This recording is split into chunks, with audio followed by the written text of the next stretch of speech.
The Rise of Genghis Khan and the Mongol Empire, a story of a man who rose from the dust to conquer the world. In the 1160s, the Mongols were but one of several groups vying for power, shattered both militarily and politically by the Jin Empire and Tatars. The Mongols lacked a Khan to unify them. Most of what we know of this time comes from a single source: the secret history of the Mongols. Temujin's rise faced many obstacles. His father, Yesugei, had been a strong military leader, though not a Khan. When Yesugei was murdered, most of his sworn companions abandoned his family, seeking service with more promising leaders. His mother, Hoelun, was left to raise her sons alone. They were destitute, lacking flocks of sheep and possessing few horses. A rivalry developed between Temujin and his elder brother Börte. In a moment of desperation, Temujin committed the unthinkable. Temujin murdered Börte as the latter stole food from him and his brother, Yokikasar. It was a dark turn in a life already marked by blood.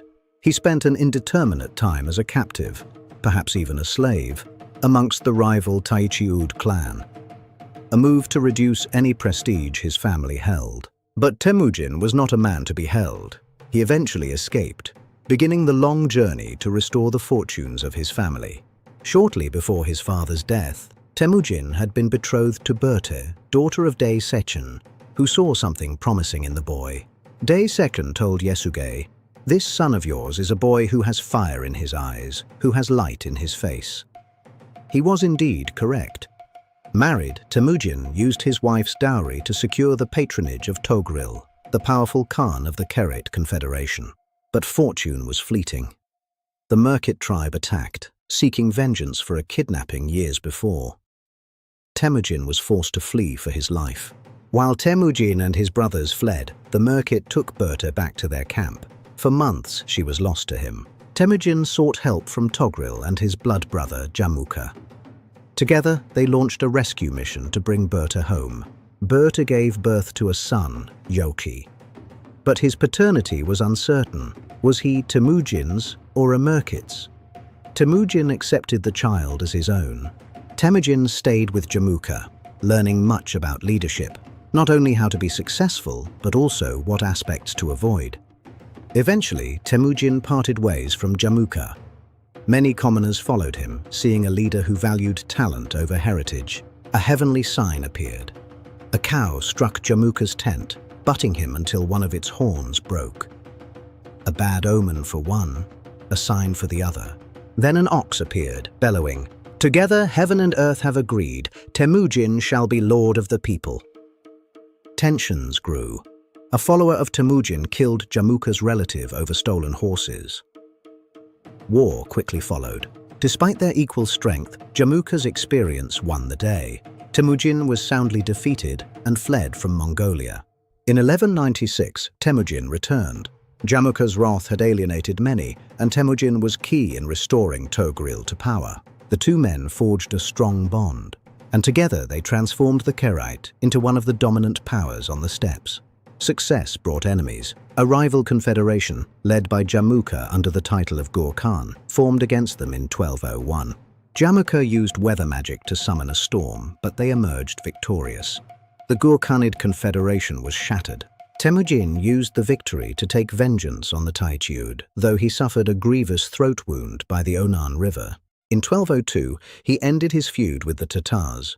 He decided to eradicate the tribe as a political entity. He eliminated every Tatar male taller than the linchpin of an ox cart, a brutal decision that made him the power of eastern Mongolia.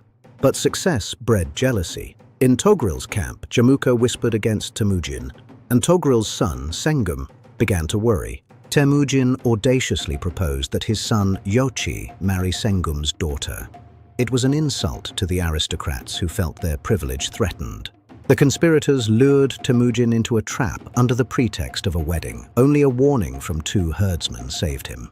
War broke out in 1203. Though initially successful, Temujin regrouped and launched a devastating counterattack, defeating the Kherate. Toghril escaped, but was killed by a Naiman scout who failed to recognize him. The power of the Kherate was broken forever. Temujin did not execute the Kherate leadership. Instead, he tied them to him through marriage, merging their strength into his own. A power vacuum emerged. The Naiman, dominant in western Mongolia, saw an opportunity to seize the former Kerite pastures. Forewarned, Temujin made a desperate march across Mongolia to attack the Naiman before they could fully gather their strength. The two armies met at Chakirmaut in 1204. Despite the Naiman having the high ground, Temujin proved more skillful. By nightfall, the Naiman were pushed back to the Nuk cliffs. Their defeat was absolute, their bodies stacking like logs. With this victory, the last great challenge was gone. Temujin stood alone as the unchallenged leader of the steppe. The fragmented tribes were now one. A new identity was born, centered on one man, Genghis Khan. What began as a struggle for survival would become the largest contiguous land empire in human history. Temujin's name would echo through the centuries. The boy with fire in his eyes had become the lord of the people. Thank you for watching this journey through history.